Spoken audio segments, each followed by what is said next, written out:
উপস্থিত সাংবাদিক ভাই ও বোনেরা, আসসালামু আলাইকুম।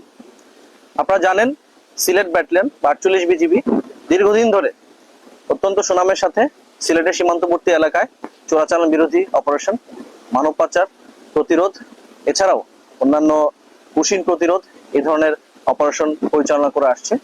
এবং বরাবরের মতোই আমরা প্রতিনিয়তই এই অপারেশনগুলো পরিচালনা করে বিপুল পরিমাণ ভারতীয় পণ্য বা চোরাই পণ্য এগুলো জব্দ করছি। একই সাথে আমরা বিভিন্ন সময় এই সমস্ত পণ্য যারা বহন করে তাদেরকেও আটক করতে সক্ষম হই। এরই ধারাবাহিকতায় গত 2 দিনে 15 এবং 16 আগস্ট এই 2 দিনে ব্যাটালিয়ন সদর থেকে একটি বিশেষ দল এবং আমাদের যে সীমান্তবর্তী বিওপি গুলো আছে সেখান থেকে অপারেশন পরিচালনা করে চোরাচালান বিরোধী ম্যাসিভ স্কেলে একটি বিশেষ অপারেশন পরিচালনা করে।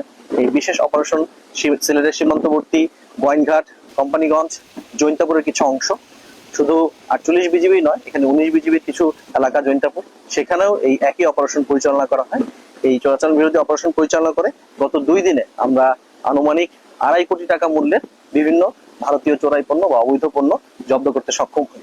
এর মধ্যে ম্যাক্সিমাম ভারতীয় জিরা রয়েছে, এছাড়াও ভারতীয় অন্যান্য পণ্য, ভারতীয় শাড়ি এবং এখানে কসমেটিক্স, মাদক রয়েছে। আমরা কিছু মদ আটক করতে সক্ষম হয়েছি, ভারতীয় কম্বল এবং এই ধরনের অন্যান্য ভারতীয় কিছু আইটেম আমরা আটক করতে সক্ষম হই।